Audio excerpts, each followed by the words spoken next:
Hey guys, how's it going? Today we're going to be looking at a fight that happens over in Innsmother between Triumvirate and Red Alliance. And I actually, this is a very, a weird fight, I would say, because what we have here is we have Dominixes. Keep in mind this is all pre-aegis, even though, that patch is now officially hit as I'm recording this. We have Dominixes, and then, they have some supers here sometimes, all that good stuff. And you can see that Triumvirate is bringing rattlesnakes here. And, Triumvirate's used rattlesnakes a lot, and it's a weird fight because I think a lot of people can consider that rattlesnakes are the shield version of the Dominix. But it's weird because while the Dominix gets the bonus to tracking on sentries, the rattlesnake, instead of getting that tracking bonus, receives a bonus to cruise missile damage. And so, usually you can make the simple argument of, oh, well, a shield generally tanks better than armor, so this is just a flat out better thing to use. But it's not necessarily. It's weird because you have two doctrines which are really, they're designed to tank a lot of damage. I mean, you can see, everybody uses Archons for triage with Dominixes, and then if you're going to bring Rattlesnakes, you typically will bring your triage Chimeras as well. So you have two doctrines that can really tank a lot of damage. They do decent damage, but you really, since they don't do, a lot of damage, and since they can tank so much, you get a situation like what you have here, where essentially both sides are going to be dropping Dreadnoughts to try and burst through something, trying to just get damage down from both sides right away so they can tank it. But since Red Alliance here has a home field advantage, we end up dropping Supers and Titans. And so, I don't really. I was looking at this fight, I was looking at the first 20-30 seconds of this fight, and I really don't know if I was Triumvirate, if I want to take it, because we can just roll it right away. Stupid, we're back. They do have some weird music that goes on. They show, these numbers here. And, I was looking at this when I first opened this up, and I'm like, I really don't know if I want to take this fight. You can see this, you have 59 rattlesnakes against 87 domis, whatever the fuck that says. You have a couple carriers, they're carriers, and then you have a bunch of dreads.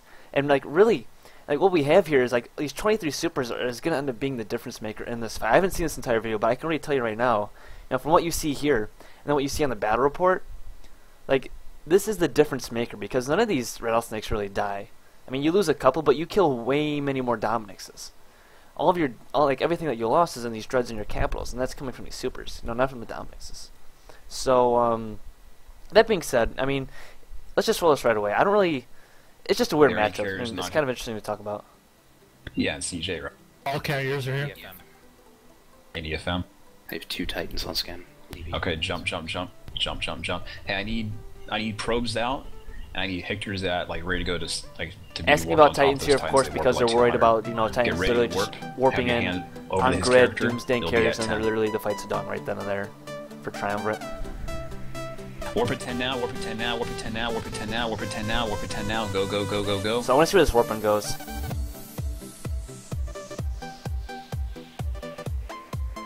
Oh my god. Oh my god, please don't do that ever again in your videos. So they land right around 40. This isn't too bad of a range to be at. This is okay. I wouldn't. It's really tough because in both you have these cruise missiles from the rattlesnakes, and they can basically hit wherever the fuck they want. You can fight. You can use these cruise missiles wherever. But you have a situation where you're using both fleets here are using the exact same weapon system. And so, when you get this warping, the real question is, where do you expect most of your damage to come from when you're using the rattlesnake? And to me, I think I'd much rather rely on cruise missiles during this fight. I'm not really sure. It's tough. It really is, and especially when you consider that you're doing that, and then you have to account for the dreads that you're bringing in to kill these triage. And it's what do I do? So I think if I'm Triumvirate, I maybe want to put this a little further out. The main thing I'm concerned about when I get further out is I'm trying to mitigate damage that's coming onto my rattlesnakes, right? So I'm hoping that the dreadnoughts that I bring onto grid are going to be if I put them 60, 70 out, they'll do enough damage to kill these Archons. And quite honestly, even as I say this, I don't even know if you can do that. So I think that this is the right idea. I think this is a pretty decent weapon, but I would be curious to see what happens in this fight if you put it further away. Take your warpin and put it 60 kilometers out and see how much damage you can actually apply onto these Archons with your dreads. I assume that everything's going to be shooting these carriers right off the bat, including the rattlesnakes, but let's just find out.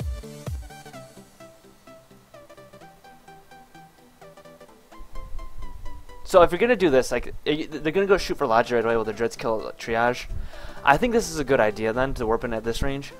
If I'm going to warp in, you know, closer to 60, what I'm planning on is my dreads warping at that same range, and then both my rattlesnakes and my dreads are hitting the Archons, and that would surely be enough to actually kill them. You can see one time's warping in, it's going to doomsday one of the triage off grid, and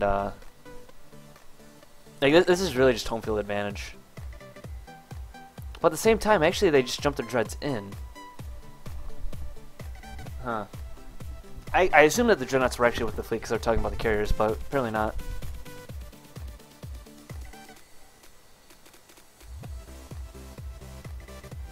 The Thanos was just tanking probably because he's not in triage and the Archons are repping him. I would assume so at least. You can see Typhoon here trying to get close to Smart Bomb more than likely. Yeah, you can see that one dude octopus, like his drones are really low.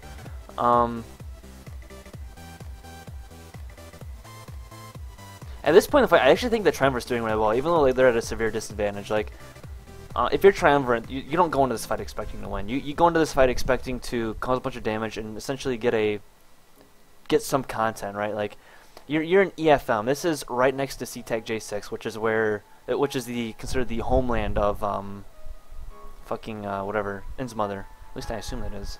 I say this off my ass, assuming EFM's right next to it. It's been a while since I've been in Innsmother space, and I'm not gonna look it up because I'm lazy.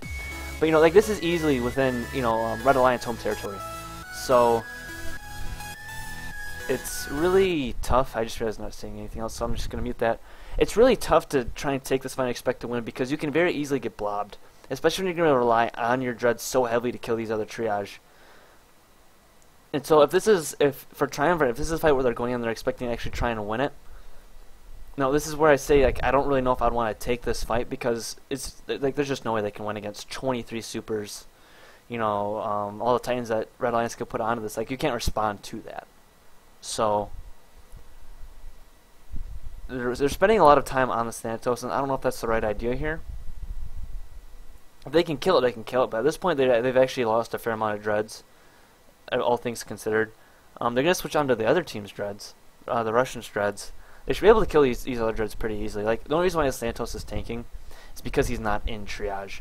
You know, like if you drop 11 dreads, you have 60 rattlesnakes, which can do a shit ton of damage. By the way, these dreads do a shit ton of damage, and a Thanatos of all ships is tanking. Of all capitals on grid, the Thanatos is the one tanking. That should immediately tell you that he's not in triage. And so even though like you get him really really low here, like he's being repped by these triage Archons. So I think there's time here that it was definitely spent wasted on the Thanatos, especially because they're not going to come back and kill it. But I don't know. I don't think I'd ever shoot a Thanatos first, even if I was going to try and kill a triage. I don't think I'd shoot a Thanatos first, which is kind of dumb, because I would expect the Thanatos to triage last. Right, like I would expect them to triage the Archons first because they have the best tank, which means they'll be alive the longest.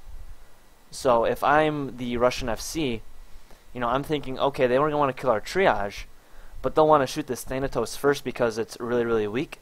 So I'm not going to triage the Thanatos. I'm going to leave it there. I'm just going to make it look like it's going to be in triage. And then once it gets primaried, all my triage Archons can then rep it and then see if they catch on to that or not. I don't know if that's what they're doing here, but you know, that's definitely essentially something similar to what happened. Like, there's no way that Thanatos would live otherwise, unless there's just literally zero fucking damage. You can see Leviathan shooting its. I think that was the second Doomsday. It's been on grid for a long time, so it has to be the second Doomsday. I assume this is sped up. No, it's not really sped up too much. It could have been the first Doomsday. But yeah. So like, I mean, at this point, it's really.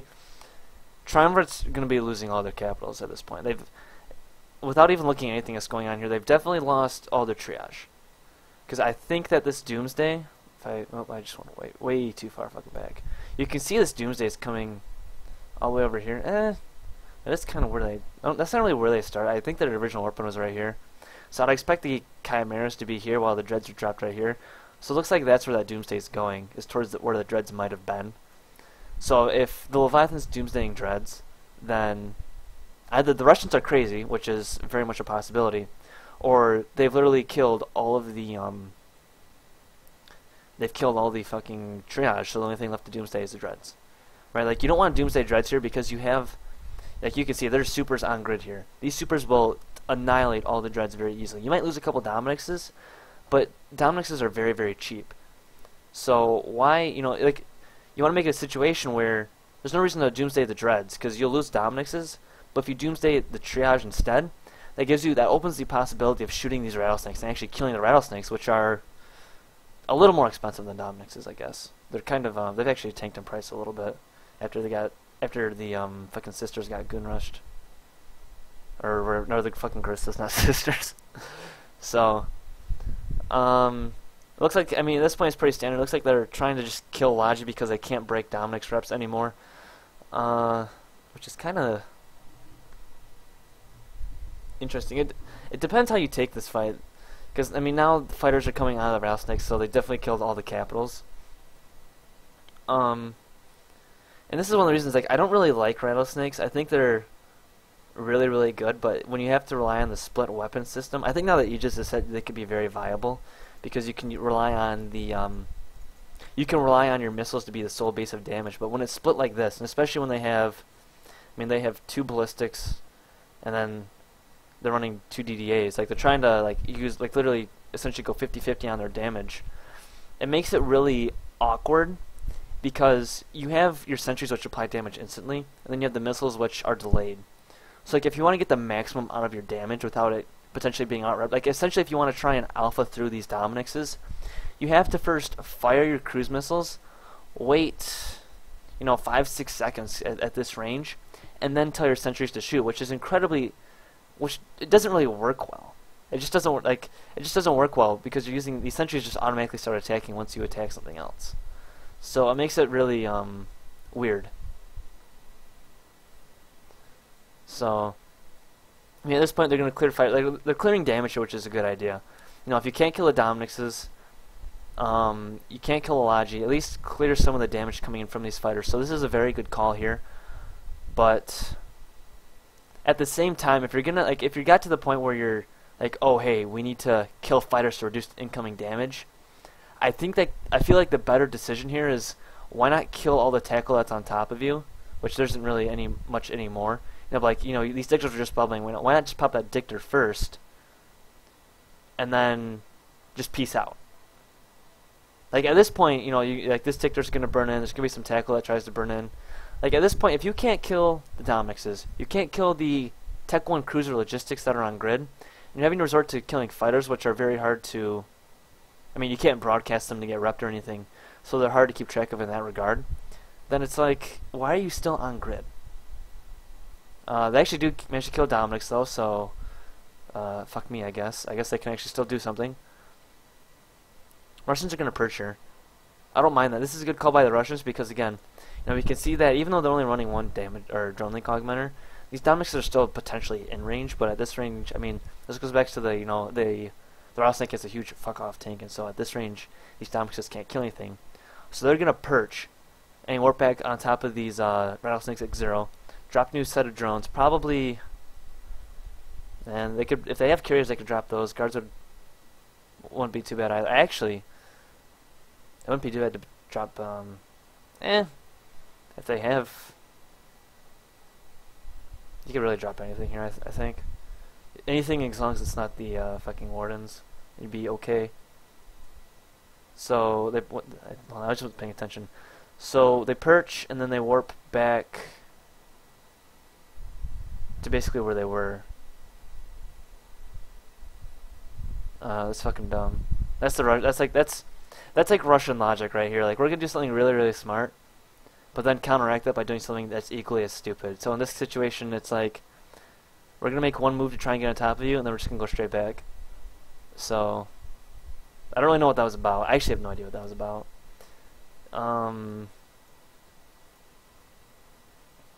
Yeah, like they even have logistics that could follow them if they were to do that. Like the only reason why they wouldn't warp on top of the rattlesnakes at 0 here is because they only have trash for logistics, and the trash can't follow them there. So, at which point it would be literally like a complete massacre. But I don't know. That was fucking stupid. That was just stupid. I don't know why they went back. So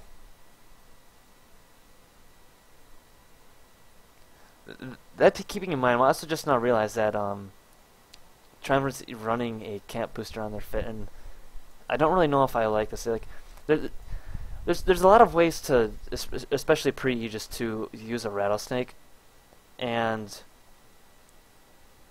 I don't really like a lot of things about Triumvir's rattlesnake fit.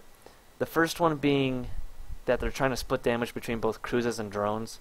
I think you can use, like you use cruises to supplement what you do, like, try to like make up for some of the tracking damage that you're gonna miss out on. But then at the same time, you need to come back and literally just brick tank the shit out of these things. Like, why would you ever need a camp booster, right? Like, if you're perma running your micro warp drive, then something's going really, really wrong. Like, these ships are pretty quick, but they're not that quick. Especially when you're in a situation where you're going to be coming up against Ishtars, a bunch of hacks that are much quicker than you. Running... You just can't run your micro warp drive permanently and expect to actually pull range on something. And even if you could, they're just going to perch right on top of you. So, like, just play against the perch the entire time so they can't get a good warp on top of you, and then you're good to go. So I don't like that they're not going for max tank here. Like, I think I'd rather see is switch out this camp booster for an extra shield extender. Get more tank, and then probably take the ballistics off and switch those for power diagnostics or something that can give you more shieldy HP. Like, I feel like at least the rattlesnake, like, you really need to play off the fact that especially if you're gonna be dropping triage on top of it, like, do what you can to increase your fucking buffer. That way, when you do get primaried, you have so much more time for these triage to rep you. Like, if the triage reps land, you're not dying. The only way you can lose a rattlesnake is if you get alpha'd. So, I don't know what that was all about. Meanwhile, Russians are warping off to some fucking place. Who knows? Are they actually gonna hold? Oh, wait. I mean, this fight was over. No, they're just shooting a tower for shit. It's like, I don't really know why the Russians warp off here. And again, like, this is kind of silly. Like, they get it past the Astronom out, and you can see there's an Idron just in here previously. I don't know where it went. So like this fight presumably came out over this tower, but I don't know why they would just warp off. Like, I guess they lost a lot of Dominixes, but I don't know. I don't know. I don't know what the Russians do anymore. Like, this is a fight that they could actually just snowball and win, even though they lost a shit ton of fighters. They could, if they really just warp these Dominix on top of the rattlesnakes at 0.